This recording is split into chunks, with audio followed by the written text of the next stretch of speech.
Oh, you read that headline right. You definitely read that headline right. They are the show that says you don't need any man taking credit. That show, yeah, now you're trying to make callbacks to movies that men made that are considered all-time great. So you can kind of go, hey guys, remember those movies that those men made, those men that we didn't need? Yeah, we need to remind you of those movies, and we need to try to tell you that this reminds us of those movies from men.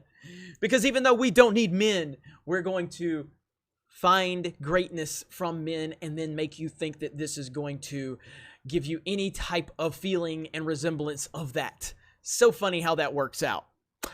Advanced review, Batwoman shows a lot of potential, but it needs to figure out what it wants to be. The Arrowverse's first full foray into Gotham City arrives with the premiere of Batwoman, but rather than picking up where they left off with the character as an already established crime fighter, the team takes audiences back to Kate Kane's origin, a decision that leads to a mixed bag of a debut.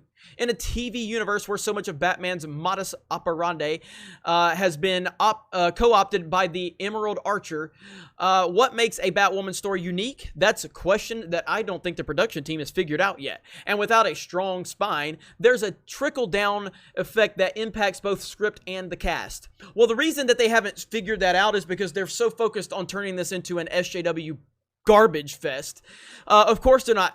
Of course they haven't figured out any of the arc or any of the story making it unique, because all they care about is identity politics.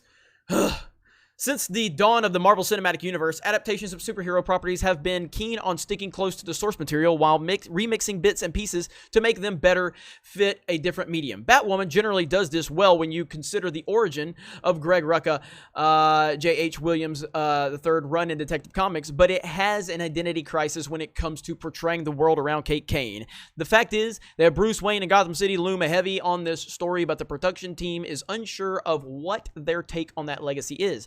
Big wide shots of Chicago's skyline and the muted palette brings to mind the Christopher Nolan's Batman trilogy, particularly as Kate speeds along her motorcycle underneath the train tracks. But the darkness and claustrophobia of some of the set's location instantly bring to mind Tim Burton's more outsized comic book approach. There's a struggle between balancing a realistic approach and a stylized one, and you can see all of that on screen. This is done intentionally. This is done intentionally to mention Christopher Nolan and Tim Burton back to back. That is done intentionally. Because of course you are. Because you have to have that. Because you say you don't need no man.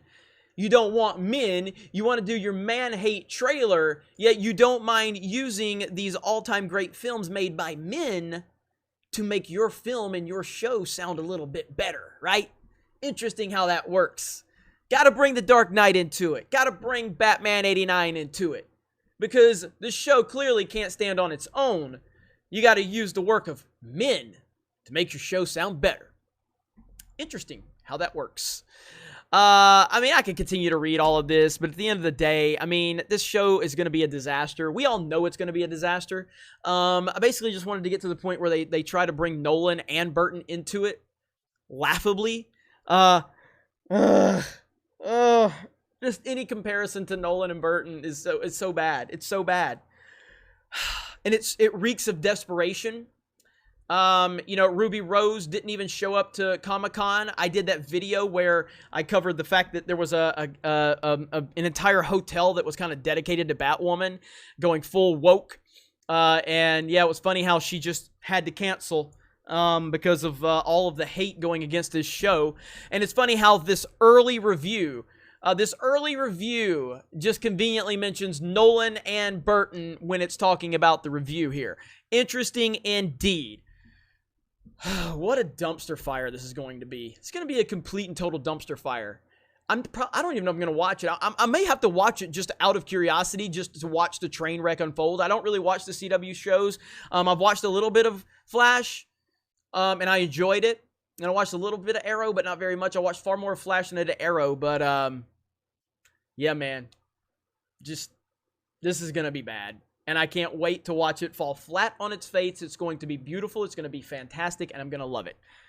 You guys let me know your thoughts in the comments below. Shout out again to SC Reviews who covered this, and I was listening to it, and then I'm just kind of doing something on the side, and I heard him mention the Nolan part, and he started laughing. He's like, oh God. Well, I haven't seen it, but oh my God, like he was cringing bad, and I'm like, what? They really mentioned Nolan and Burton? What? Get out of here. Like, that is clearly intentional, and it's hilarious. Anyway, you guys have a great day, and we will talk to you later. Hey everyone, it's Jeremy from geeksandgamers.com, and if you're a fan of Geeks and Gamers, please go to our website, visit our merchandise store. We have t-shirts, hoodies, hats, beanies, tank tops, and in the very near future, we're going to have many more products for you to choose from. So thank you for the support. We appreciate it. You guys have a great day, and we will talk to you later.